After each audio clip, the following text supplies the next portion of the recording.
To Inside the Premier League, the programme that brings you the unseen detail behind the biggest stories from the biggest league in the world. Today we're looking in depth at the Manchester City manager, Pep Guardiola, who's into his 5th season at the club for the first time in his career.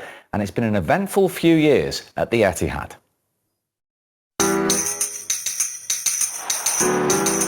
It's almost the worst kept secret in football, this, that Guardiola's coming here to Manchester City. Manchester City do everything on a big scale these days. The welcome for the players and of course the manager that they've chosen to lead them forward. De Bruyne has nicked it and De Bruyne scores! Guardiola a winner in his first derby. If this sets the tone of what things are going to be like in this city for the next few seasons, then bring it on.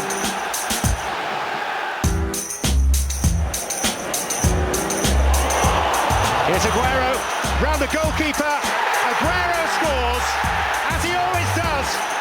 They are without question one of the special teams of the Premier League generation, and some would have it that Champions 18 are the most special of them all.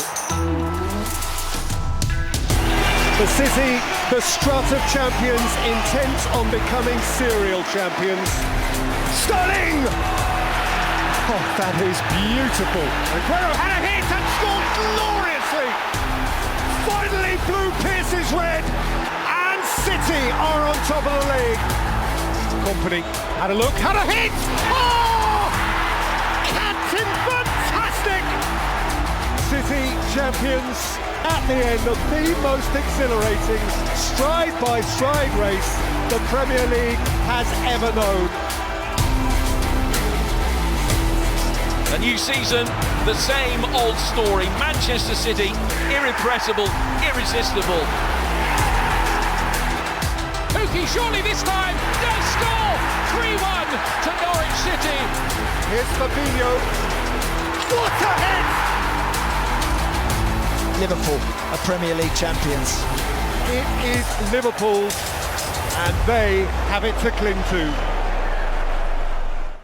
What for Pep Guardiola to do then as he enters his 5th season in charge at City, a step slightly into the unknown for the 49-year-old. He's never stayed at a club this long, so will his style of coaching continue to provide the beautiful football and the silverware we've become so accustomed to? Let's start by hearing about Pep's philosophy from the man himself. When you win a lot, think, oh, that is the secret. To have the secret is not. Everything is new. That's good. What I do what I believe. If you ask me, Cruyff don't exist in Barcelona, go there and change there. I would not be able. I would not be able. Maybe because Johan learned from previous people before, but I would not be able. I'm pretty sure of that. But of course, in Bayern Munich play the way I like, and here as well. I think that is the only power that the manager will have. I think that the football is what you do in defense, make influence in attack. You do in attack, make influence in defense. Of course, we spend money. We cannot deny that. But there are many other clubs in the world that do that, the same. So when you have Xavi, Iniesta, Busquets, Messi, Cesc Fabregas, these kind of players, it's normal you play in that position in the middle. When you have players here like Sterling or Kevin De Bruyne, like the players who attack more the spaces, you play in different ways. The football, there are the fundamentals, they're quite similar, but you adapt to the quality of your players you have. The important is the intentions. That is the important. What we try to do. And after the results are the results. So I want to be judged for the intentions. And the intention is always honest. It's try to take the ball, to try to play, to try to attack, to do what we have done, almost 3 goals by game. And we were able to play in the way we want to play. That is my satisfaction. Of course, it will be credit if we lift the titles. If not, that just is worse. But in the individual satisfaction, that is the most beautiful thing. To hear the players, they enjoy to play, they enjoy to play football, they have fun on the pitch in the training session, in the games. That is the best prize for the managers. So that is the reason why I came here, to take that challenge, and that's why I'm happy.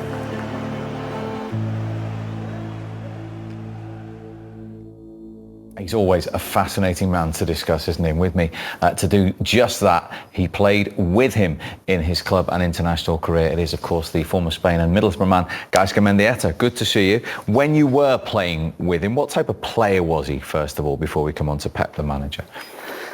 Well, it was one that I was looking up to. I was someone that I remember when he made his debut with Barca. I was 17-year-old.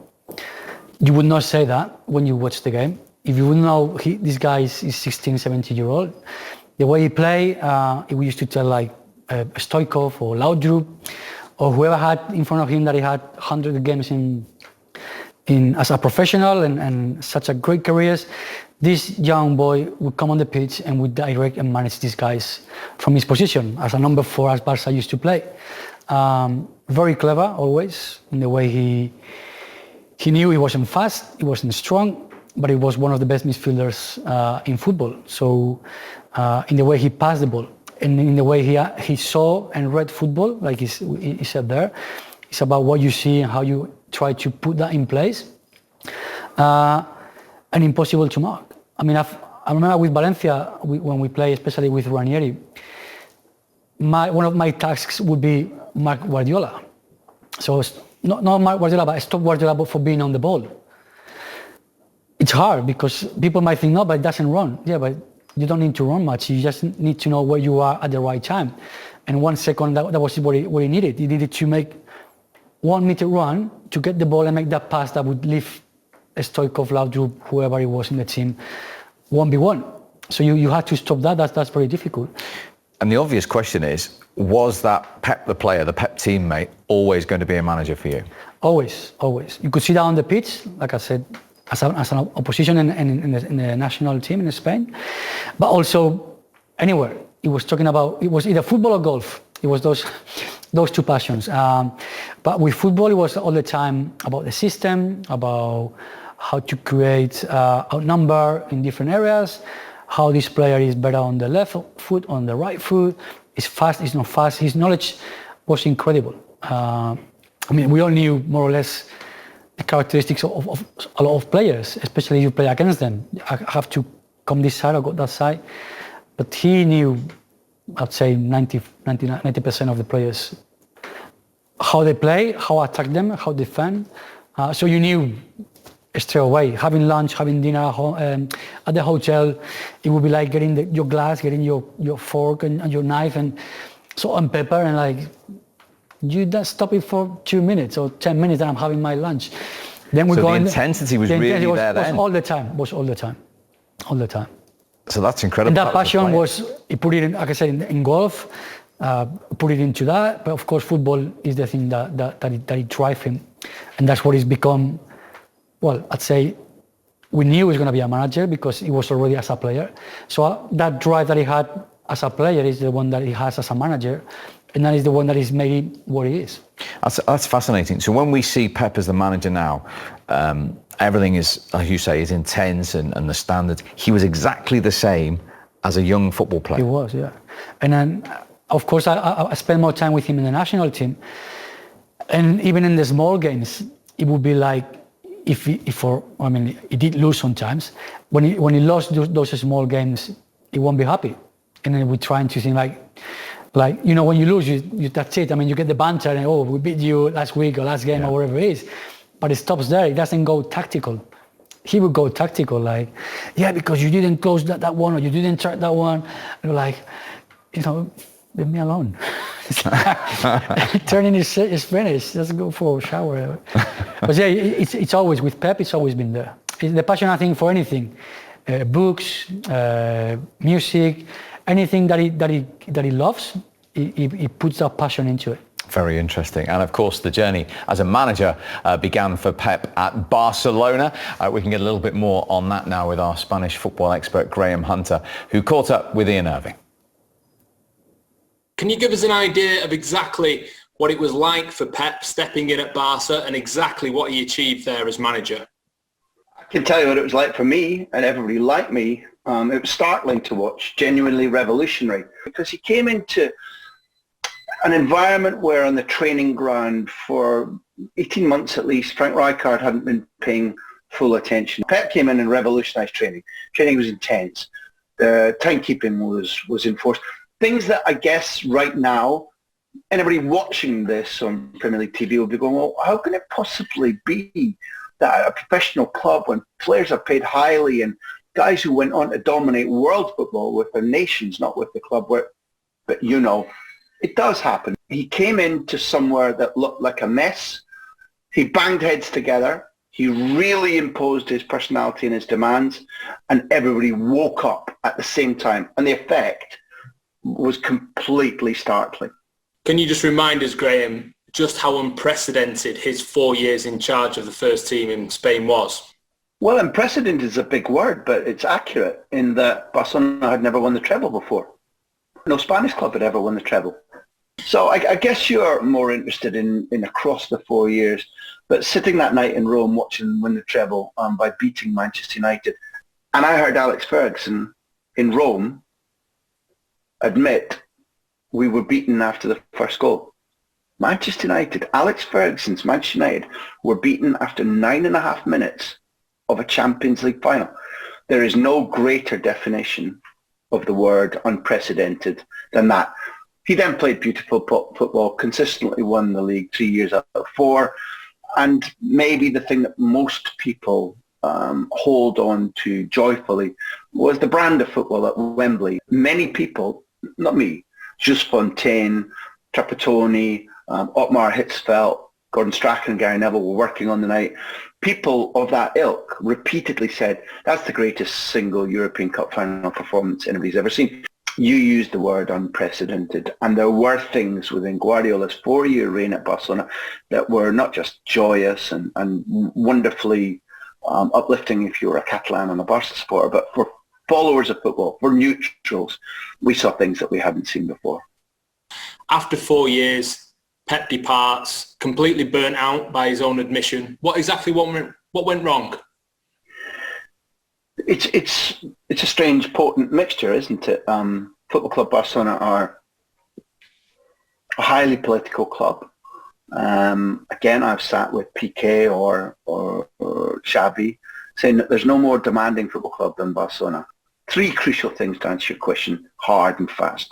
One, there was a change of regime coming in. Sandro Rosé taking over as president. Sandro Rosé was anti-Cruyff. He didn't believe in Pep Guardiola's manner, philosophy. The two men were complete antagonists, and that helped burn them out. Secondly, Pep Guardiola had chosen never to give, on Bielsa's advice, never to give one-on-one interviews. And therefore he gave long press conferences. He was asked about his contract. Are you renewing? When are you renewing? Why haven't you renewed? And that's corrosive. That's like, why aren't we talking about football? Haven't you enjoyed the achievements, the style, the characters I brought you, and you want to talk about this over and over again? That burned him out. And finally, he began to speak to his players and act towards them in a different way.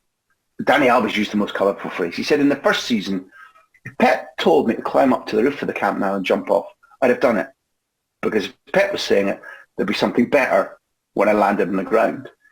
He said, in the last season, if Pep had told me to go up in the Camp Nou roof, he said I'd have gone straight for the stairs and run all the way down because I didn't believe him anymore.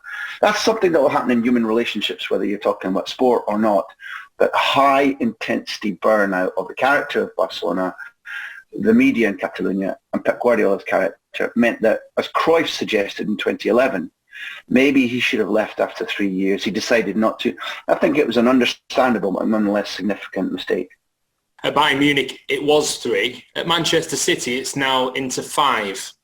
How is Pep different now to try and ensure that he brings success to City in a way in which he couldn't do at Bayern or Barca over a longer period? I think he's changed significantly. I think he's a quick learner. I think he learned instantly from his final year at Football Club Barcelona. I think that the year in New York allowed him to contemplate and assimilate. I think that learning a new language, learning a new personality of football in the Bundesliga also helped him. And one of the things he said since then that's really important is that he feels the need to be less close to his players. He's a deeply intense man. A lot of things about him people probably don't know about the fact that because of the butterflies in his stomach, he can barely eat during the day of a match. I know that when Manchester City won the League Cup, Carabao Cup in the penalty shootout final against Chelsea, the next day he was washed out and spent of energy, which is something that's very unlike him, extremely unlike him. So it's not that there's no burnout, and good luck to him in Manchester City if he chooses to extend his contract. I think that's thrilling for the Premier League. If he stays, and I know he's talked about staying, I'll be a little bit surprised. I genuinely thought that he would think it was healthy to look for new pastures. I think it's inspirational to him to have a rival like Liverpool and Klopp that he wants to tip over. So if he stays, fantastic for you. I'd love to have him back in La Liga somewhere, even if it was coaching Granada or groundsman at Real Betis, because he's a very special character, and I genuinely think he enriches football. Anybody who knows him well say Pep will decide, don't try and anticipate him because he's a will-o'-the-wisp. But if he stays at Manchester City, then I still think it's a blessing for them. Well, we've enjoyed him in the Premier League. We are enjoying him in the Premier League. Fascinating from Graham, who we both know well. Guys, given his intensity levels that you saw as a player and then the manager, was there any surprise to see the length of time that he had at Barca and Bayern for you?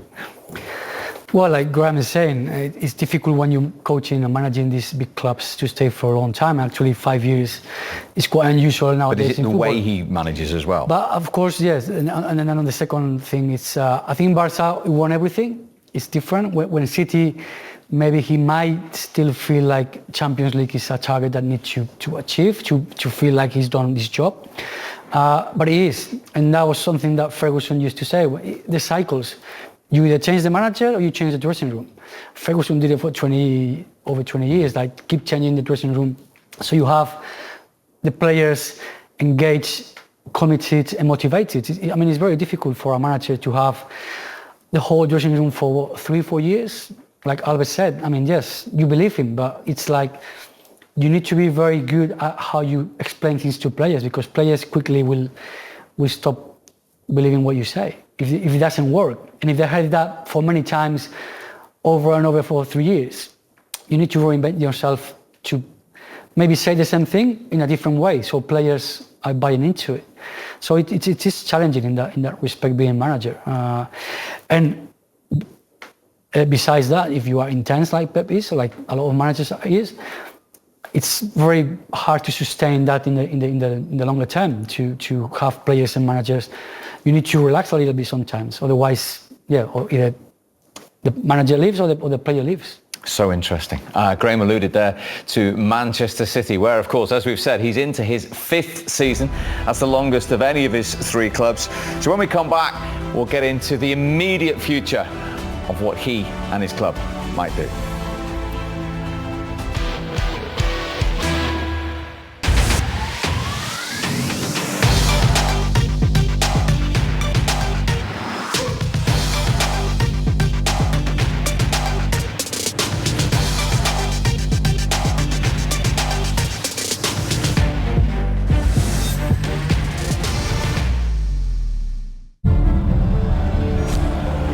English Premier League.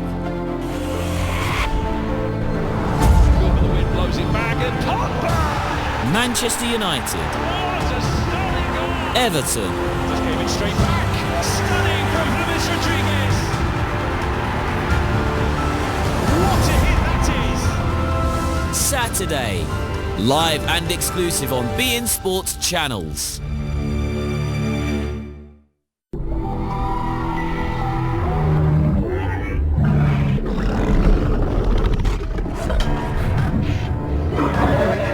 As if you had a choice, Volko. By law, you need 4 of the 7 kingdoms to send an attack. What are you doing? Insect. You can't trust me.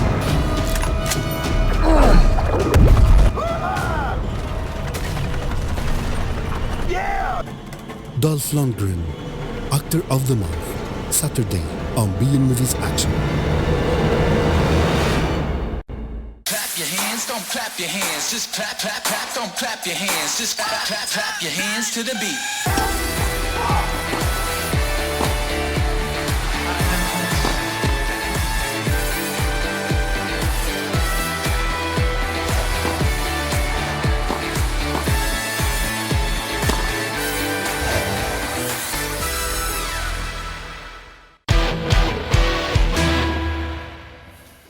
Welcome back with Guys Gamandieta discussing the fascinating subject of Pep Guardiola. Before the break there, we went over his years at Barcelona and Bayern Munich, but what now at Manchester City? Helping us to discuss this, Sam Lee, the City correspondent for The Athletic, joins us. Great to see you, Sam. Thank you very much indeed. As we said, he's a fascinating man and it's a fascinating subject. Where is Pep at City for you right now? Well, I don't want to go... I'm wary this whole conversation might seem very negative and it's like it's the last days of Rome or something. But I suppose my answer to that question has to be, as Graham said before, he'd be surprised if Pep extended his contract beyond this season. It just feel like this might be the last season. And not just because of how it started, but just because of last season as well. And it seems like 5 years might be a good time to call it a day. I mean, that's certainly how it feels at the moment. When you say it feels, are you basing that on his body language? I know I spoke to him after the game on Sunday and perhaps expected him to be a little bit more animated than he was after a defeat like that. Yeah, well, funnily enough with the body language, and you mentioned after that game at Leicester, that was probably the best mood he's in all season. If you think about the press conferences before the season started, after the Wolves game when they won, after the Bournemouth game in the Cup when they won, there's always this thing with Guardiola where it's tempting to say within himself, perhaps, given the intensity that we all know about. But there might be an element of that, but as calm as he was after the game, I think the players themselves were gutted. And we've got that Dani Alves quote, which sounds like it could be believable. There may be an element of that in, the fifth season of Pep, where, I don't know, maybe the reaction isn't as ideal as it should be. And as Gazka rightly says, that's just a normal thing in football for any manager at any club. You need to keep things fresh. And maybe that's one of the challenges at the moment. Don't you think, you said you feel it might be the last one, but you don't think the Champions League is for him a challenge with City, where by leaving the club, by not winning it, which is one of the first objectives that he had when he signed for City, would keep him in the City until he wins, or gets close to winning at least? Yeah, but how close can you get? Even the first season when they lost to Monaco, you'd say, okay, it's the first season, there was adaptation. The second season against Liverpool, okay, anyone could lose at Anfield. We saw that with even Barcelona and Messi. Tottenham, very close, incredibly unlucky to go out. And you think, okay, this season, something else.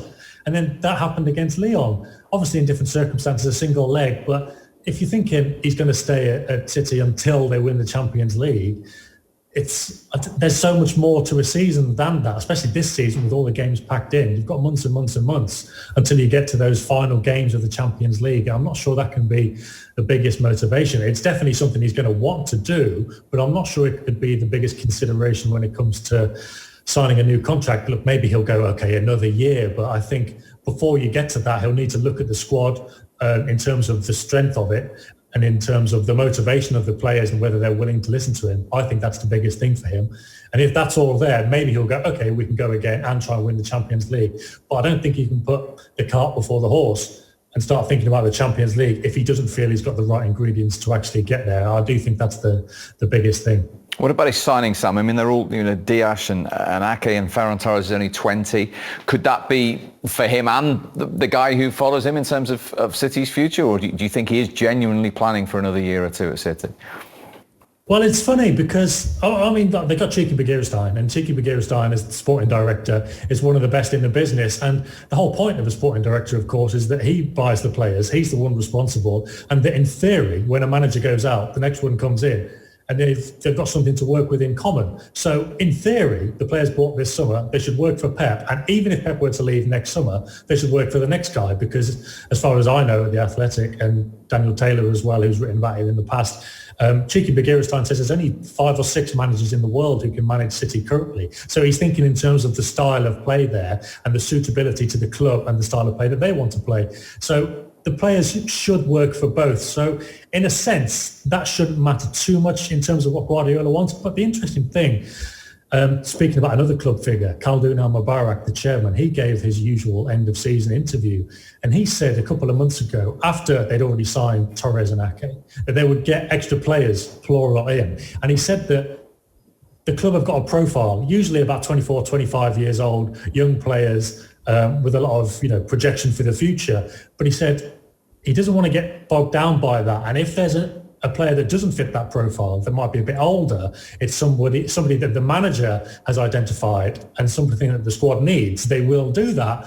And back then, it was easy to believe that was Kalidou Koulibaly, who's 29 years old. And it was also around the time that they were working out the finances of the whole Lionel Messi situation. So obviously those two players there who are older than they normally get, but would be something that the manager wants and the squad needs. But of course, as you mentioned with Diaz, it's Diaz that's come in, who's 23 years old. It's not Koulibaly. Messi's not happening after all. So Guardiola may have been pushing for signings that he wanted, maybe more than that usually fit the club model, but he hasn't actually got them. So I imagine he's still happy with what he's got, and I think they might still try and get a left back in as well.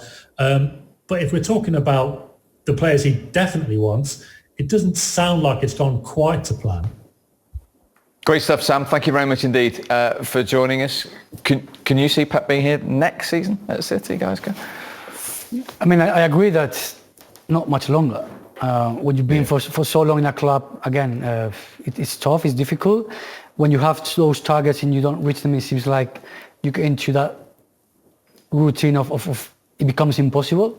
But I think for Pep, of course, the challenges, that's what I said about the Champions. Of course, he focuses in the league, in the cups, and the next game and how the players are reacting to his tactics and motivation. But I do believe Champions League is a great motivation. They're not thinking every weekend, we need to win the Champions, but it's something that by the end of the season would be judged on the actual targets they have achieved. I could see maybe, one more, but not much longer, no. Appreciate your company and your insight. Fascinating subject, as we've said. More immediate future for Pep is Leeds away on Saturday. From the two of us, we'll see you soon.